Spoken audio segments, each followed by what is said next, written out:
Bismillahirrahmanirrahim. Assalamualaikum warahmatullahi wabarakatuh.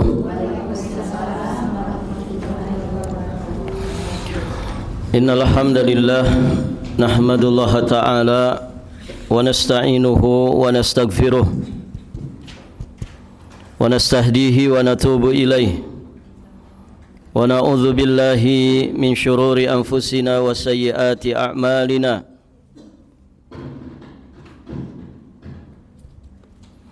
Man yahdihillahu fala mudilla lahu wa man yudlil fala hadiya lahu. Asyhadu an la ilaha illallah wahdahu rabbi la syarika lah wa asyhadu anna Muhammadan abduhu wa rasuluh, amma ba'd.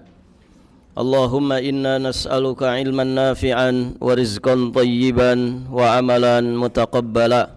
Para akhwat wa ummahat fillah rahimani wa rahimakumullah. Alhamdulillah, pada pagi menjelang siang ini insyaallah ta'ala kita akan melanjutkan pelajaran kita masih di pembahasan kitab Riyadhus Shalihin pada bab keutamaan lapar, kesederhanaan hidup, bersahaja di dalam makanan. Taib. Terakhir kita membahas hadis Abu Hurairah yang panjang berkaitan dengan keadaan beliau yang menempelkan perutnya ke tanah karena lapar. Akhirnya diajak oleh Nabi dan mendapatkan keberkahan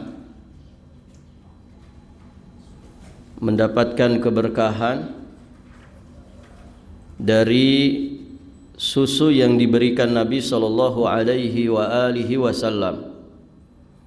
Hadis ini sudah kita bahas. Insyaallah taala nanti kita akan membahas selanjutnya kita akan membahas fawaid atau faidah-faidah yang bisa kita dapatkan dari hadis yang mulia ini. Taib, ibu-ibu yang dirahmati Allah. Sebentar.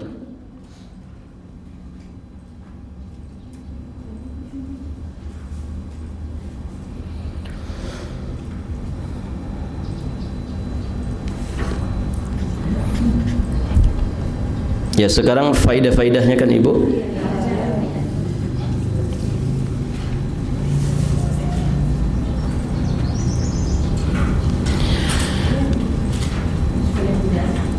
Ada beberapa faidah dari hadis ini yang bisa kita ambil pelajarannya. Yang pertama, menyembunyikan hajat, menyembunyikan kebutuhan dan menyatakannya dengan bahasa kiasan itu lebih baik daripada berterus terang dan menampakkannya. Ini kita ambil dari apa yang dikisahkan dan menimpa sahabat yang mulia Abu Hurairah radhiyallahu taala anhu, di mana beliau sering menempelkan perutnya ke tanah karena rasa lapar. Juga sering mengganjal batu ke perutnya juga karena lapar.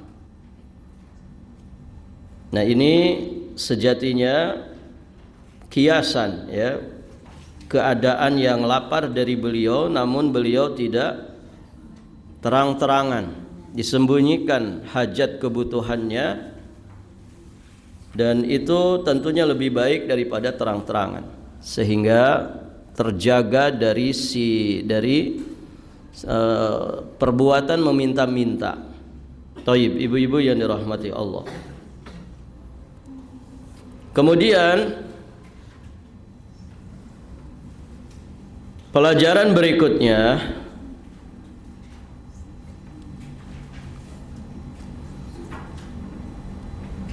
sikap memuliakan yang biasa dilakukan oleh Nabi sallallahu alaihi wasallam terhadap orang-orang miskin dari kalangan para sahabat. Jadi Nabi itu sangat memuliakan orang-orang miskin. Punya perhatian yang sangat besar kepada fuqara dan masakin. Ini yang harus diteladani oleh kaum muslimin. Karena sifat mulia seperti ini sudah mulai langka. Ibu-ibu yang dirahmati Allah, kalau di satu kawasan ada orang kaya dengan orang miskin, kira-kira siapa yang dikatakan orang terpandang? Orang kaya. Siapa kira-kira yang akan didengar ucapannya? Orang kaya. Siapa yang kemudian biasanya dihormat-hormat oleh manusia? Orang kaya. Siapa yang biasanya dimuliakan?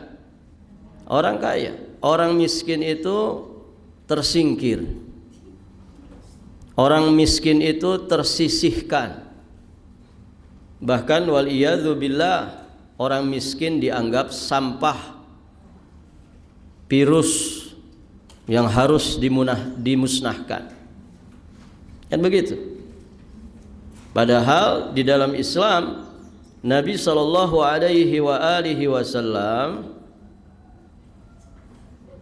memberikan keteladanan bagaimana beliau memuliakan, menghormati dan juga punya perhatian yang besar kepada fuqara masakin. Bayangkan ahli suffah semua diundang oleh Nabi sallallahu alaihi wasallam untuk minum susu yang ternyata jumlahnya tidak sedikit. Ahli suffah. Dan Nabi biasa kalau mendapatkan hadiah dari orang lain, beliau berikan sebagiannya kepada ahli suffah dan beliau ambil sedikit untuk bagiannya. Tapi kalau beliau mendapatkan sedekah, sedekah itu beliau serahkan semuanya kepada ahli suffah. Nah, ini semua perhatian beliau yang begitu besar kepada fuqara masakin. Taib, ibu-ibu yang dirahmati Allah. Dari hadis ini juga kita bisa memahami salah satu di antara mukjizat Nabi sallallahu alaihi wasallam, di mana beliau itu ya dengan izin Allah, dengan keberkahan yang Allah anugerahkan kepadanya, bisa menjadikan makanan yang sederhana, makanan yang sedikit bisa cukup untuk banyak orang. Masya Allah. Itu susu itu kan sedikit ya. Sampai kemudian Abu Hurairah saja bergumam, ini gimana kalau kemudian ahli suffah semuanya diundang. Beliau bahkan sempat khawatir tidak kebagian jatah susunya. Kan begitu, Bu? Dan ternyata itu tidak terjadi. Ya, Nabi juga sudah memprediksi itu. Dan ternyata tidak terjadi. Justru semuanya mendapatkan jatah sampai kemudian puas. Thayyib, ibu-ibu yang dirahmati Allah. Berikutnya,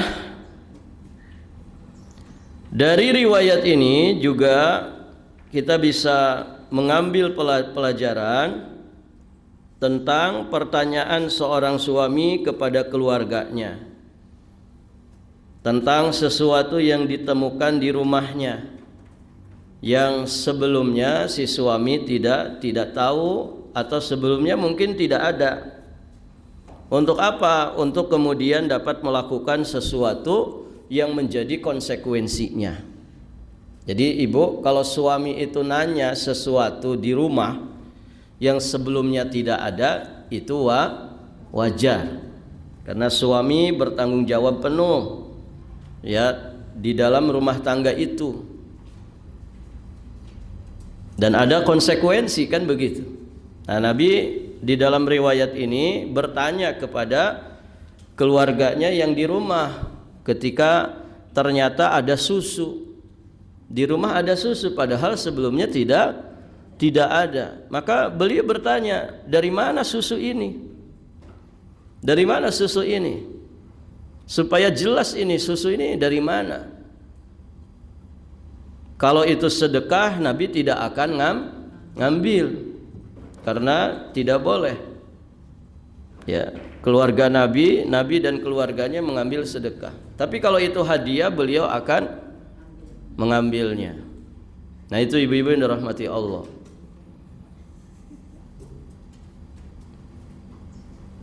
Suami datang dari kerja, tiba-tiba ngelihat istrinya pakai gelang, pakai kalung, gitu kan? Kaget nggak ini si suami? Padahal tidak pernah ngasih gelang, tidak pernah ngasih kalung. Wajar nggak bertanya? Wajar. Dari mana ini gelang? Ya. Kan suami wajar nanya begitu, khawatir ya istrinya diambil orang, digoda orang. Kan bisa saja ibu. Gelangnya 10 gram, ya, 22 karat. Kalungnya juga 10 gram, lengkap dengan gagantelnya, gitu kan? Kalau diduitkan bisa puluhan juta. Barakallahu fiikum. Wajar nggak bertanya? Wajar. Karena nanti ada konsekuensinya. Ini dari mana? Siapa yang ngasih? Oh, ini hadiah dari besti. Siapa bestinya? Suaminya si fulan. Kan bahaya itu. Ya enggak ibu? Tapi kalau bestinya, ibu-ibu pengajian, aku punya besti ibu-ibu pengajian. Ini betulan murni hadiah. Wah, berarti kan suami ikut senang. Tapi kalau dari besti ternyata bestinya mantannya dia dulu, bisa perang dunia ke-7. Ya, ibu-ibu yang dirahmati Allah. Jadi wajar bertanya. Ya, supaya apa? Supaya ada tanggung jawab. Ini dari mana, untuk siapa? Halal enggak untuk kita pakai? Halal enggak untuk kita konsumsi? Begitu ya. Barangkali juga ada orang ngirim paket salah alamat, kan bisa saja. Jangan sembarangan dibuka, ini apa? Nah, suami wajar bertanya seperti itu. Barakallahu fikum. Berikutnya ibu-ibu yang dirahmati Allah, ya, sebagaimana tadi kita juga singgung bahwa diharamkan memberi sedekah kepada Nabi sallallahu alaihi wasallam. Tapi dibolehkan memberi hadiah kepada beliau. Nah, disinilah kenapa beliau itu menanyakan mangkuk susu itu. Setelah diberitahu bahwa mangkuk susu itu adalah hadiah, pemberian hadiah, maka beliau pun akhirnya mau menerimanya. Di dalam hadis ini juga mengandung pelajaran tentang beberapa adab makan dan minum, kemudian juga adabud dhiyafah, adab bertamu atau memenuhi undangan. Taib, ibu-ibu yang dirahmati Allah, beberapa adab minum dan makan yang bisa kita ambil dari hadis ini. Pertama, disunnahkan supaya duduk pada saat minum. Sesekali berdiri boleh. Sesekali berdiri boleh. Boleh. Nabi pernah minum air zam-zam berdiri. Tapi sesekali saja, bukan menjadi kebiasaan. Barakallahu fikum. Ya, terkadang di momen tertentu ya kita mesti berdiri gitu kan. Misalkan kalau jongkok atau kalau duduk nggak ada tempat duduk, atau kalau kita jongkok, barakallahu fikum, misalkan bisa pakaian kita bisa mengenai sesuatu sehingga mau tidak mau berdiri gitu ya.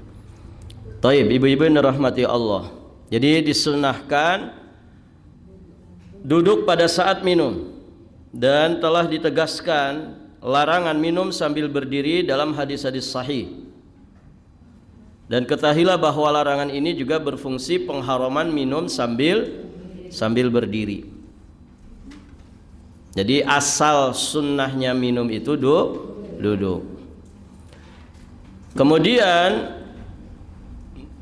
adab yang berikutnya, pelayan suatu kaum jika hendak memberi minum mereka, maka hendaklah dia menyodorkan bejana atau tempat minum kepada masing-masing mereka, seorang demi seorang. Begitu Bu, di antara adabnya sunnahnya. Masya Allah. Dan di Arab tuh begitu memang. Jadi si tuan rumah tuh dia bawa tekonya sekaligus cangkir-cangkirnya, gelas seloki begitu. Nanti satu-satu tamu itu dikasih dan tuan rumahnya sendiri yang menuangkan. Dan Masya Allah, guru kami hafizahullah ta'ala wa ra'ah, ya, itu punya keteladanan juga begitu. Masya Allah. Pernah ke Balikpapan di tahun lalu, ke pedalaman, kita juga yang ikut mendampingi. Nah pas kita berkunjung ke rumah beliau di Magelang, itu modelnya begitu, disodorin satu-satu, beliau yang nuangkan kue-kuehan yang ada itu, disodorin satu-satu gitu. Masya Allah. Dan memang adabnya begitu, sunnahnya begitu. Taib, ibu-ibu yang dirahmati Allah, karena gini, ada kalanya tamu itu sungkan, begitu kan Ibu? Ini di meja ini ada sekian wade-wadean hidangan, begitu kan? Sebetulnya dia senang nih, aduh ini kesukaan saya ini. Cuman mau ngambil kan kadang sungkan. Nah kalau yang nyodorkan itu adalah tuan rumahnya, maka rasa sungkan itu pasti hilang. Wong dia sendiri yang nyodorkan. Nah begitu ibu-ibu yang dirahmati Allah. Sehingga kecanggungan itu tidak ada. Ibu-ibu yang dirahmati Allah, maka tidaklah sepatutnya dia membiarkan tamunya yang menyodorkan kepada tamu yang lain, karena perilaku demikian itu merupakan penghinaan terhadap tamu. Tamu itu ya dimuliakan. Kita tuan rumah yang memuliakan yang melayaninya. Begitu adabnya, sunnahnya, dan itu pahala amalan saleh. Ya, ibu-ibu yang dirahmati Allah, jangan sampai tamu itu disuruh bekerja, begitu kan? Beresin. Bisanya kalian ini bertamu aja, beresin. Itu tumpahan beresin. Itu cangkang kacang itu, beresin. Nanti sebelum pada pulang cuci dulu ya, cuci piring, gitu ya. Enak aja kalian bertamu, gitu. Nah itu namanya apa Bu? Penghinaan, ya, penghinaan terhadap tamu. Biarkan kita yang melayani, ya. Karena tamu itu dimuliakan. Man kana yu'minu billahi wal yaumil akhir falyukrim dhaifahu. Siapa yang iman kepada Allah dan yaumul akhir, maka muliakanlah tamunya. Muliakan tamu. Taib, ibu-ibu yang dirahmati Allah, dianjurkan juga menawarkan tambahan makanan atau minuman kepada tamu, karena bisa jadi tamu itu masih lapar, bisa jadi tamu itu masih haus, apalagi bertamunya ke kita itu dengan safar, perjalanan jauh. Sodorkan tambah, tambah. Begitu ya. Ya walaupun juga sewajarnya. Jangan sudah 2 kali nambah disuruh nambah lagi, gitu kan? Taib.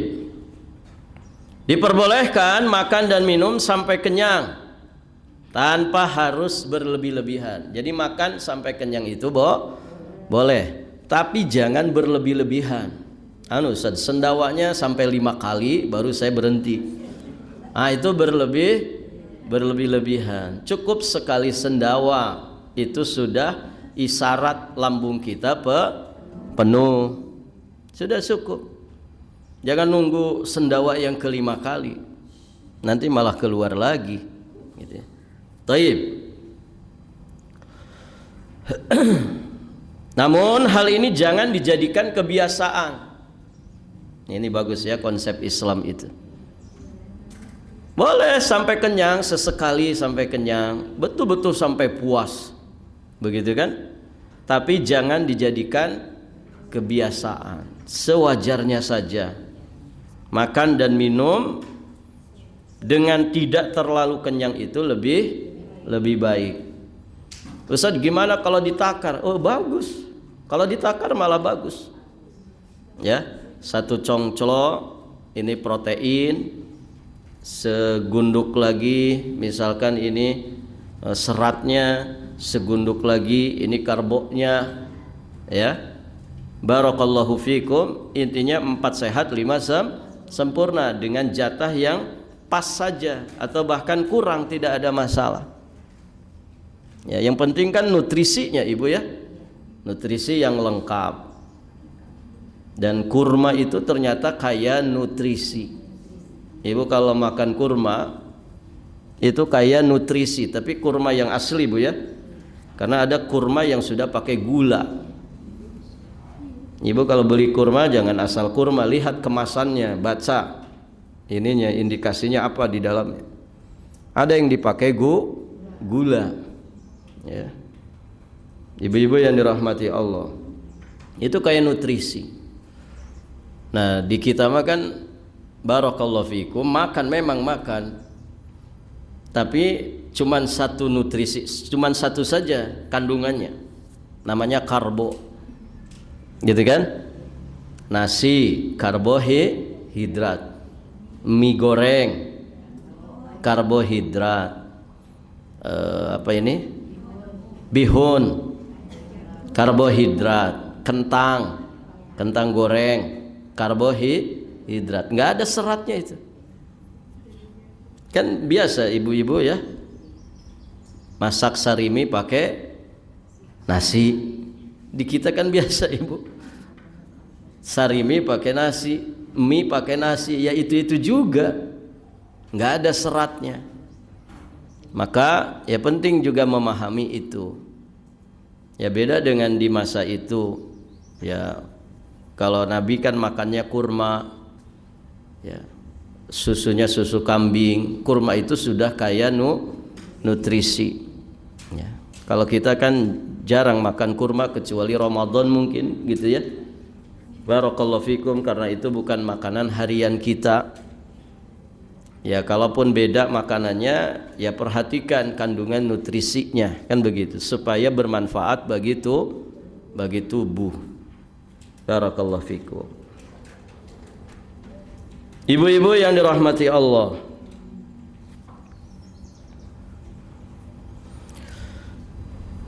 adab berikutnya mengutamakan para tamu dan keluarga, juga pelayan daripada diri sendiri, termasuk akhlak mulia dan sifatnya orang-orang bertakwa. Itsar namanya, mengutamakan dan mendahulukan orang. Ini tamu mesti dimuliakan. Barakallahu fikum. Kemudian keluarga kita, kemudian pelayan kita mah nanti saja belakangan. Nah itu sunnahnya begitu, adabnya begitu. Dan itu itsar ini termasuk amal saleh, mendahulukan orang.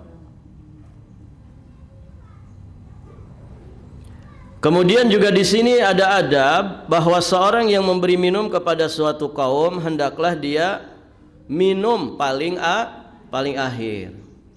Ya, kalau kita ditugasi ngasih minum, selesaikan dulu tugasnya, amanahnya. Berikan minum semua yang ada di situ, baru kita menjadi orang terakhir yang minum. Kemudian juga selayaknya mengucapkan basmalah pada saat makan atau minum dan membaca hamdalah setelahnya. Ini doa sebelum makan minum dan doa setelah makan minum. Cukup bismillah, selesainya alhamdulillah. Kemudian di sana juga ada beberapa adab terkait dengan undangan. Hendaknya orang yang diundang jika sudah sampai di rumah orang yang mengundang, jangan langsung masuk ke rumah tanpa izin terlebih dahulu. Jangan selonong boy kata orang. Asal masuk saja ke rumah orang, tidak boleh. Walaupun tuan rumah tahu kita ini tamunya. Atau misalkan barakallahu fikum kita sedang bertamu di ruang tamu, tiba-tiba nyelonong saja masuk ke dalam rumah, masuk ke dapur, masuk ke kamar. Ya seperti orang zaman sekarang apa namanya ini? Review home tour. Ya kan? Review rumah orang. Kadang orangnya masih tidur di kamarnya, di syuting, begitu kan? Kasihan, tidak beradab. Ya, ini rumahnya orang, harus izin dulu, apalagi masuk kamar pribadi, itu kan privasi. Ya, ibu-ibu yang dirahmati Allah. Jadi jangan selonong boy, jangan asal masuk. Ya, harus izin terlebih dahulu. Taib, ibu-ibu yang dirahmati Allah. Nah itu juga yang dilakukan oleh Abu Hurairah ketika diundang oleh Nabi. Beliau tidak langsung masuk sampai kemudian mendapat izin untuk masuk. Walaupun misalkan pintunya sudah terbuka, jangan masuk sebelum dapat izin. Ya, ibu-ibu yang dirahmati Allah. Ahli sufa juga demikian, meminta izin dahulu tatkala mereka itu sampai di rumah Nabi sallallahu alaihi wasallam. Nah ini adab yang harus dijaga. Berikutnya, dianjurkan bagi tamu untuk duduk di tempat yang sudah disediakan untuknya, dan masing-masing hendaklah duduk di tempat yang layak baginya. Barakallahu fikum. Ada kursi misalkan di ruang tamu itu, memang kita tahu itu biasa hanya ditempatin oleh tuan rumah. Kita boleh nggak duduk di situ? Nggak boleh, karena itu kursi yang biasa dipakai tuan rumah. Maka duduk untuk tamu yang memang disediakan untuk tamu. Taib, ibu-ibu yang dirahmati Allah. Kemudian juga dibolehkan bagi seseorang memanggil orang lain dengan gelar atau dengan nama panggilan kesayangan. Nabi manggil Abu Hurairah apa? Ya Abahir, ya Abahir. Karena hal itu menunjukkan kecintaan dan kebaikan hati. Begitu ya. Panggilan yang baik, panggilan gelar. Atau kalau di kita misalkan kunyah, berkunyah, abu atau ummu. Barakallahu fikum. Dan jangan memanggil orang yang bukan dengan namanya. Itu tidak boleh. Baik ibu-ibu yang dirahmati Allah, hadis berikutnya dari Muhammad bin Sirin dari Abi Hurairah radhiyallahu taala anhu qala laqad ra'aituni wa inni la akhirru fima baina minbari Rasulillah sallallahu alaihi wasallam ila hujrati Aisyata radhiyallahu taala anha maghsyian alayya fayaji'ul ja'i fayadha'u rijlahu ala unuqi wa yara anni majnun wa ma bi min junun ma bi ilal ju' rawahu al-Bukhari. Dari Muhammad bin Sirin dari Abu Hurairah radhiyallahu taala anhu, beliau menuturkan, aku pernah terjatuh di antara mimbar Rasulullah sallallahu alaihi wasallam dan dengan jalan yang menuju ke kamar Aisyah sampai pingsan tidak sadarkan diri. Siapa ini? Siapa yang pingsan? Abu Hurairah radhiyallahu taala anhu. Kemudian ada seorang yang datang kepadaku dan menginjakkan kakinya ke leherku. Lantas dia menduga bahwa aku ini sudah gila. padahal aku sama sekali tidak gila, masih waras, berfungsi akal sehatnya. Tidak ada yang membuatku demikian terkecuali karena rasa lapar. Masya Allah ibu ya, sahabat yang mulia Abu Hurairah. Ibu pernah pingsan karena lapar? Hah? Pingsannya karena kekenyangan gitu ya. Habis kenyang terbitlah ngantuk. Habis ngantuk gak sadar apa-apa, bleksek tidur. Gitu kan? Abu Hurairah sahabiyun jalil, beliau pernah pingsan gara-gara lapar. Dan riwayat ini sahih, ada di Sahih Al-Bukhari. Ya, bagaimana kebersahajaan para sahabat yang sangat luar biasa. Dari sini kita bisa mengambil beberapa pelajaran.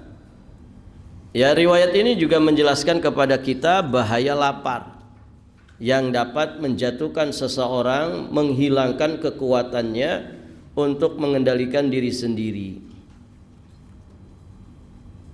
Makanya ada ungkapan kadal jul ayyakuna kufran. Hampir-hampir saja rasa lapar itu menjadikan seseorang itu kafir. Jadi bahaya memang rasa lapar itu ibu. Kalau orang tipis iman, miskin ilmu, oh bahaya itu. Dia bisa menghalalkan segala macam cara. Dia bisa membunuh, dia bisa mencuri, dia bisa korupsi, atau apapun itu dari tindakan-tindakan kejahatan. Makanya bahaya ya.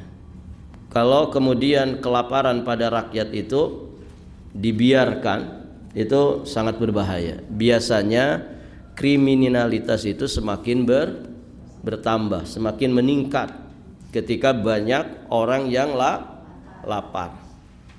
Taib, ibu-ibu yang dirahmati Allah.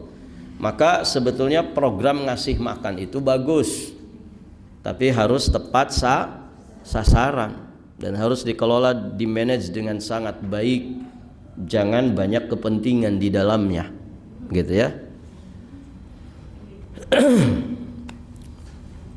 Ada juga yang mengatakan laukanal jul rajulan laqataltuhu. Jika rasa lapar itu seorang laki-laki, jika rasa lapar itu adalah seorang laki-laki, niscaya aku akan membunuhnya. Begitu. Cuman kan rasa lapar itu nggak ada wujudnya. Dia keadaan perut kita. Jadi kalau seandainya lapar itu sosok laki-laki, ya pasti akan dibunuh, dihabisi supaya hilang laparnya, kan begitu, supaya lenyap laparnya. Nah artinya apa? Ya orang itu dengan lapar bisa nekat. Orang itu dengan rasa lapar bisa melakukan segala hal. Kalau dia tidak terbimbing iman, tidak terbimbing ilmu, bahaya. Orang bisa menjual agamanya gara-gara lapar. Banyak yang disogok sembako saja langsung jual iman, langsung pindah agama. Itu banyak sekali ibu. Semoga Allah jaga iman dan Islam kita. Taib. Di dalam hadis ini juga menunjukkan kesabaran para sahabat dalam menjalani kehidupan miskin dan kondisi kelaparan serta keengganan mereka untuk minta-minta. Mereka itu sebetulnya orang-orang yang sangat-sangat berhajat untuk dibantu, tapi mereka ini sering menyembunyikan keadaan mereka, saking ingin selamat dari sikap minta. Taib, ibu-ibu yang dirahmati Allah. Dan ini juga yang harus diteladani. Ya, semoga susahnya kita tidak susah-susah banget, ibu ya.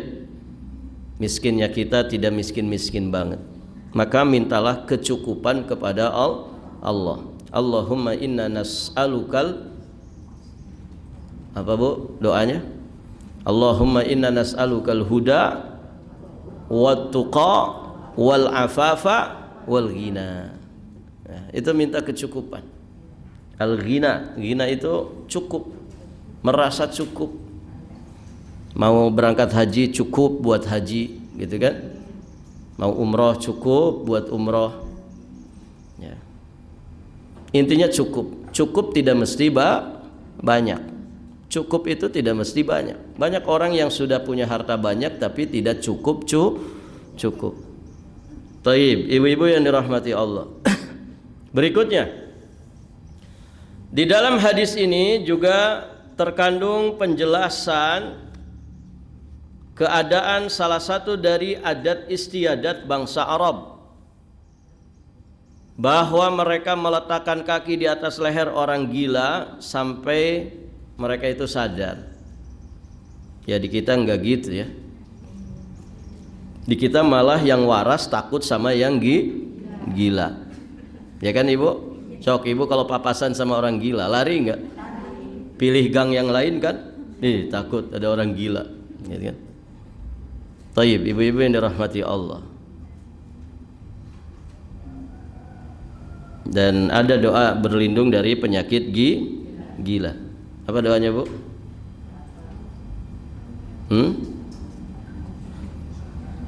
Allahumma inni a'udzubika. Sampai situ hafal?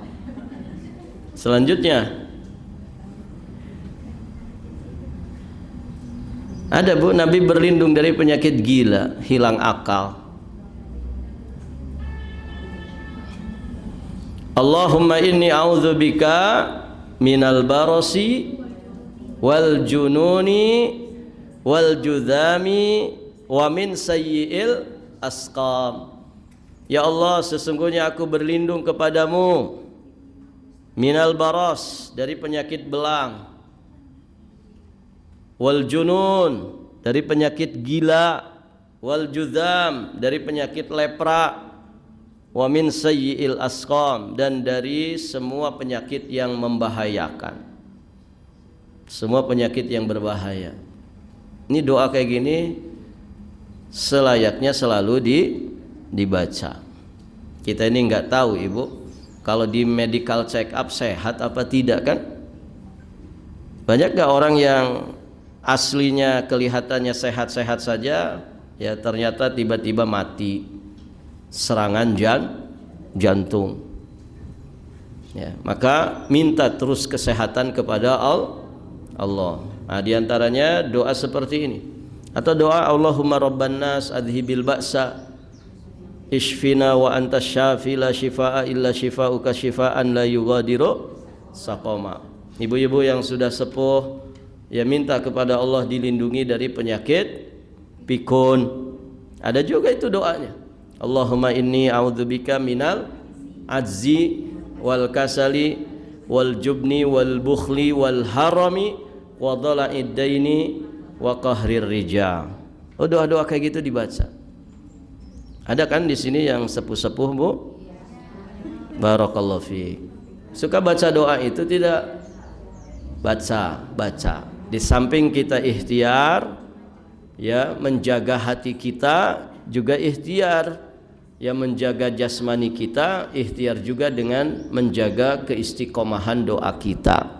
Karena semuanya taufik dan inayah dari Allah. Ciri-ciri pikun gimana? Ya gampang lupa. Ya.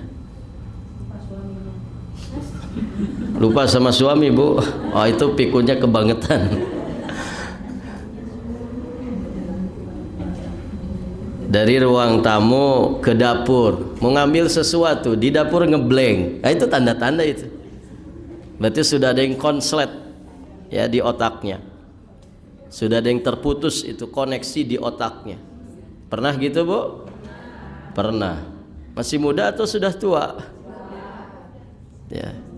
Kalau sudah tua ya wajar, sesekali begitu wajar. Tapi kalau masih muda sudah lupaan, pelupa, nah itu masalah. Nah, salah satu obatnya apa? Menghafal Al-Quran. Hafal. Dikit-dikit aja, satu ayat, satu kalimat, setengah ayat. Pokoknya ada kegiatan menghafal Quran. Itu salah satu obatnya. Karena terasah terus. Begitu. Imam Syafi'i senang juga makan kismis. Nah itu juga bagus buat kesehatan. Kismis, zabib, bahasa Arabnya zabib. Ya. Barakallahu fikum. Itu Ibu ya. Kita lanjut. Hadis berikutnya ya. Dari Ibunda Aisyah radhiyallahu taala anha qalat tuwfiya Rasulullah sallallahu alaihi wa alihi wasallam wa dir'uhu marhunatun inda yahudiyyin bi 30 sa'an min sya'irin muttafaq alaih. Dari Ibunda Aisyah, beliau menuturkan Rasulullah sallallahu alaihi wasallam meninggal dunia sedangkan baju besi beliau digadaikan kepada orang Yahudi sebagai jaminan untuk 30 sa' dari gandum, menunjukkan kebersahajaan Nabi, karena Nabi mewariskan apa yang lebih mulia, lebih agung daripada sekedar harta dunia. Apa warisan Nabi, Bu? Warisan Nabi apa?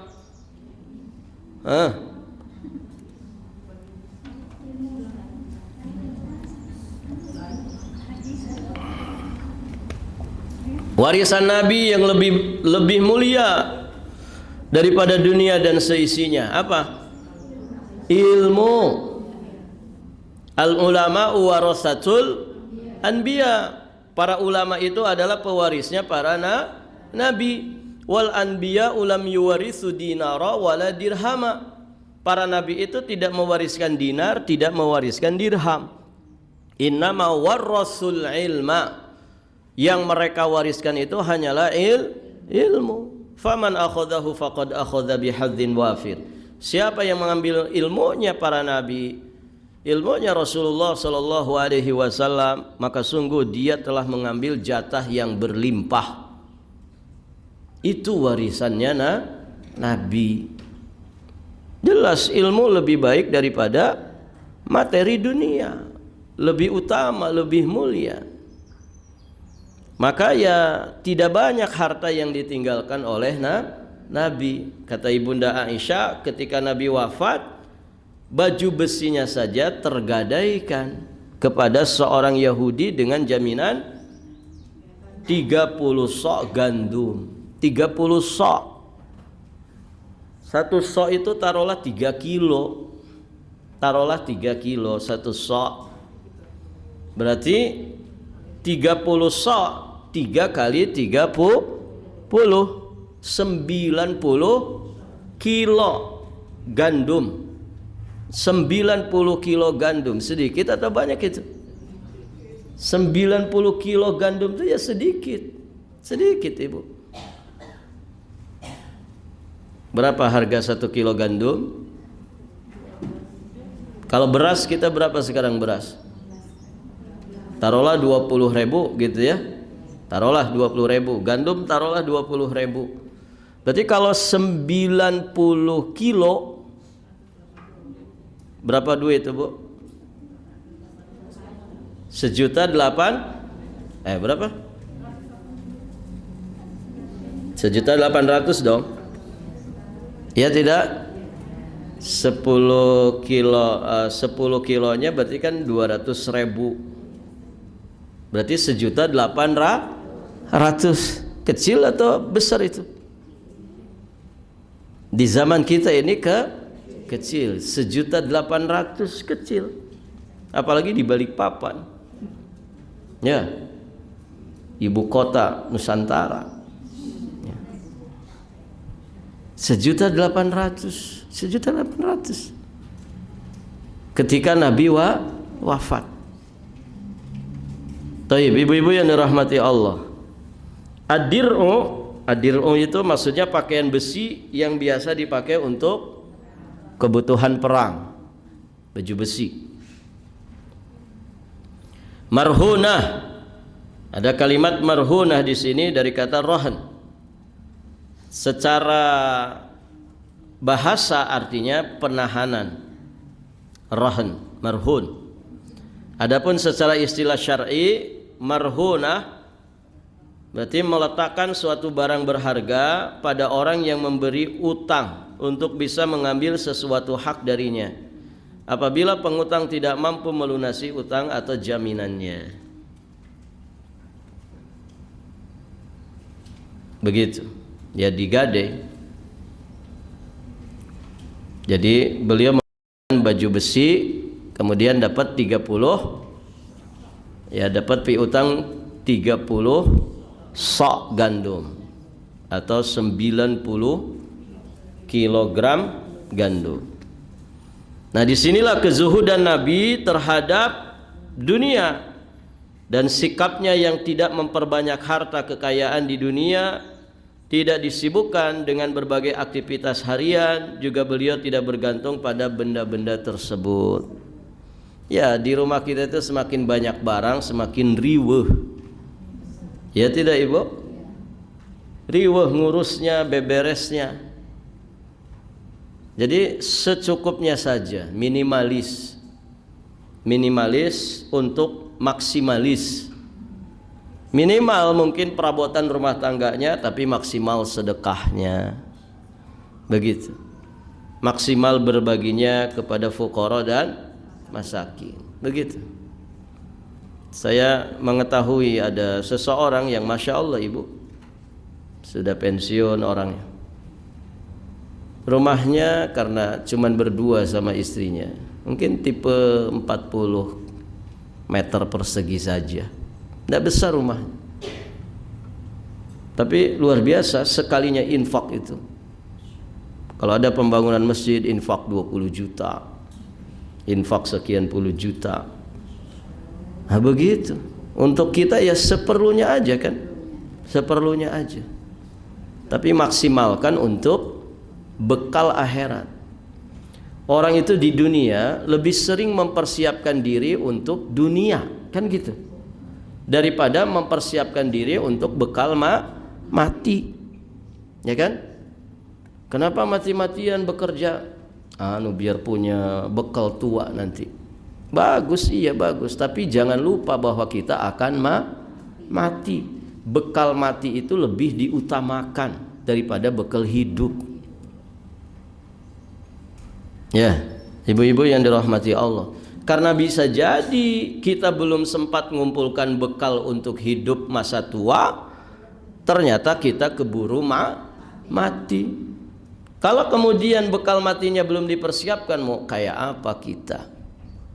Ya Ibu, ya terutama yang sudah di masa-masa usia tua. Ya dengerin para orang tua, termasuk yang bicara ini. Kalau sudah masuk kepala 4 itu kan sudah masa tua. Ayo mikirnya sudah bukan lagi dunia, sudah. Ayo mikir untuk kita lanjut perjalanan ke alam berikutnya. Karena mati itu tanpa notifikasi. Betul kan Ibu? Saudara-saudara kita yang diuji ya tabrakan kereta itu orang-orang tua atau banyak yang muda? Banyak yang muda. Nggak tahu mereka bakal mati. Wong yang selamat saja yang hidup-hidup ya diwawancarai, kami nggak ada yang memprediksi itu. Ya memang begitu, mati itu nggak ada notifikasinya. Nggak mesti orang tua mati itu, anak-anak muda bisa mati. Itu orang sakit atau orang-orang sehat Bu? Orang-orang sehat, korbannya sudah belasan katanya. Ya, itu orang-orang sehat. Kalau sakit mereka nggak ada di kereta. Orang-orang sehat, anak-anak muda, ada mahasiswa, ada guru, macam-macam. Ya Ibu, siapa mereka ini? Bisa jadi di antara mereka ada yang sedang berjuang mempersiapkan masa depannya di dunia. Begitu ya. Masing-masing nanti akan dibangkitkan sekadar dengan keadaannya. Semoga mereka semua husnul khatimah. Keluarganya diberi kesabaran, ketabahan. Yang luka semoga segera disembuhkan. Ya. Tidak ada notifikasinya. Ya, orang-orang yang selamat diwawancarai begitu. Kami nggak pernah memprediksi ada kejadian begini. Ya, nggak ada yang tahu. Ibu-ibu yang dirahmati Allah, maka mempersiapkan bekal mati itu lebih penting dibandingkan mempersiapkan bekal hidup. Nanti Ustadz kalau sudah dapat 1 miliar pertama dalam hidup, ya, sekarang sudah berapa terkumpul? Belum, 100 juta aja belum. Oh, masih panjang berarti. Kalau antum ngoyo begitu ya, terus ngejar 1 M pertama, sampai kapan? Ingat loh, kita akan mati. Bukan ndak boleh kaya, bukan ndak boleh punya target. Tapi ingat, persiapan mati itu lebih penting. Persiapan mati itu lebih penting daripada mempersiapkan tabungan untuk masa yang akan datang. Dan orang juga banyak-banyak duit ibu nggak dipakai. Ya tidak? Banyak-banyak duit nggak dipakai, Bu. Lihat orang yang di tabungannya 5 miliar, apa dipakai itu? Disentuh aja enggak, cuman tertulis di buku tabungan 5M, nolnya 9. Ya, dipakai enggak? Dinikmati enggak? Enggak. Ya. Ya. Terus buat apa? Belum tentu dinikmati. Belum tentu dinikmati. Ya. Mending mana, Bu? Punya duit dinikmati, pas, cukup, atau punya banyak duit, tidak pernah menikmati? Hah? Banyak duit dinikmati gitu ya? Masya Allah. Ya, ibu di sini yang tabungannya banyak itu, dinikmati nggak ibu? Enggak, Ustadz, wong yang ada saja sudah cukup kok. Oh, berarti nggak dinikmati. Terus kalau nggak dinikmati gimana? Nggak dipakai gimana? Jadi apa tuh, Bu? Ibu, duit ibu yang di rekening 5 miliar itu jadi apa nantinya? Nggak pernah dicoceng, nggak pernah dipegang, nggak pernah dipakai, nggak pernah dinikmati. Itu jadi apa nantinya? Jadi hisab. Hisab itu halaluha hisab wa haramuha azab. Kita ini setengah mati mempertanggungjawabkan yang halal-halal ini. Ya, hisab itu, Bu, hisab. Tidak mudah itu, hisab itu. Rumah ibu yang di Makassar, rumah ibu yang di Surabaya, belum yang di Balikpapan, kontrakan 10 pintu. Ya, hisab bukan itu? Hisab itu. Halalnya dihisab. Kalau bercampur dengan yang haram jadi azab. Maka memastikan kehalalan saja ini berat. Sudah pasti halal semuanya, masih berat. Hisab menanti kita. Hisab. Nggak percaya? Hah? Coba nanti kita mati, ya, di persidangan Allah, hisab itu, Bu. Kok ada orang ngoyo banget sama dunia itu, ya, ngoyo sama dunia itu luar biasa, sampai lupa akhirat, lupa mati. Kadang lupa dengan kesehatan sendiri, lupa kalau punya istri cantik di rumah, ya, lupa kalau punya anak banyak. Ayo aja ngejar usaha, ngejar target. Saya kadang melihat ibu, orang-orang kaya itu wajahnya itu nggak ada yang lepas gitu. Tahu wajah lepas itu gimana? Hah? Iya, wajah lepas, wajah yang nikmat begitu ngelihat. Itu rata-rata ditekuk. Ya. Ini orang kaya kok begitu ya? Kayak yang sedang ruwet gitu, sedang mikirkan sesuatu, sedang ada beban berat. Kok rugi gitu, padahal orang kaya ini. Mending kita ya. Siapa kita ini, Bu? Barakallahu fikum. Ya. Asli Bu, saya ketemu beberapa orang yang kaya raya, kok hidupnya kayak nggak los gitu ya, kayak beban sekali gitu. Ya mudah-mudahan kekayaannya jadi amal jariyah. Ya. Tapi ya kalau orang itu kemudian tidak bisa memanage kekayaannya, lihat di dunia saja kan sudah menderita kayak gitu, tidak tahu di akhiratnya. Ya Ibu, nasallallahu as-salamah wal afiyah. Tayyib, ibu-ibu yang dirahmati Allah, dari hadis ini juga kita bisa mengambil pelajaran boleh kita itu bermuamalah dengan Yahudi dan Nasrani, termasuk utang piutang dengan mereka. Boleh Ibu. Ibu punya bisnis sama orang di luar Islam. Kadang mohon maaf, mereka itu kadang lebih menyenangkan untuk bertransaksi interaksi dengan mereka daripada dengan sesama muslim. Begitu. Lihat orang-orang di luar kita itu kalau punya toko, masya Allah, ya ramah sekali Ibu, dan itu banyak dirasakan. Iya Bu, butuh apa Bu? Pak, butuh apa? Silakan dipilih. Kadang dianterin kita, dikasih penjelasan. Kalau ini barangnya begini. Oh, enak sekali. Tapi kalau yang jadi pelayannya itu pakai jilbab, ya, jutek, ya, kita nanya barang di sono nah. Yang mana Mbak? Cari aja sendiri di sana. Allahu Akbar. Padahal itu muslim, ya. Ibu, saya punya teman, punya travel besar, ya. Ustadz kita, hafizahullah ta'ala. Ya, beliau bareng sama saya di Yaman, ya, di Jogja juga sempat bareng. Terus rezekinya mujur sampai masuk kampus Madinah. Dari Yaman tuh masuk S1 Madinah.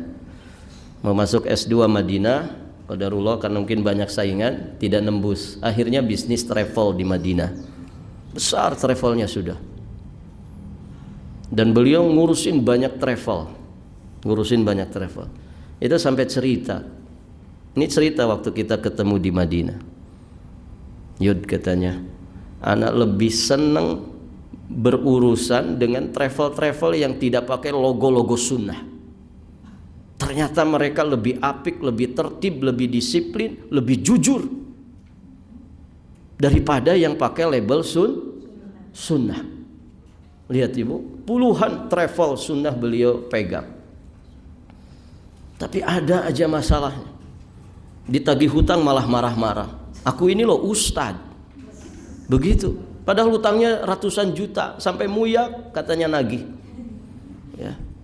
Karena berdalihnya begitu saja. Aku ini loh ustad, ngerti masalah utang piutang, tapi nggak mau bayar. Ya. Ngeri nggak Ibu? Jadi kadang ya logo-logo sunnah itu hanya untuk meramaikan marketingnya saja, tidak sesuai dengan faktanya. Itu testimoni orang yang berpengalaman. Artinya apa? Akhlak ini sesuatu yang hilang dari sebagian kaum muslimin, atau bahkan dari sebagian orang yang ngaku ngaji sunnah. Maka perhatikan ini, ibu-ibu yang dirahmati Allah, bermuamalah dengan ahlul kitab boleh, transaksi dunia boleh, selama tidak melanggar batasan-batasan syariat. Kemudian juga di sini menunjukkan tentang disyariatkannya rahan, ya, gadai dengan tujuan memelihara hak antar sesama muslim dan mukmin. Tentu ada rincian pembahasan tentang itu dan bukan di sini penjelasannya. Baik ibu-ibu yang dirahmati Allah, sampai di sini saja pelajaran kita, semoga bermanfaat. Insyaallah taala nanti kita lanjutkan di kesempatan berikutnya biidznillah. Tolong kasih tanda Bu ya. Barakallahu fikum. Sampai di sini Subhanakallahumma wa bihamdika asyhadu an la ilaha illa anta astaghfiruka wa atubu ilaik. Wassalamualaikum warahmatullahi wabarakatuh.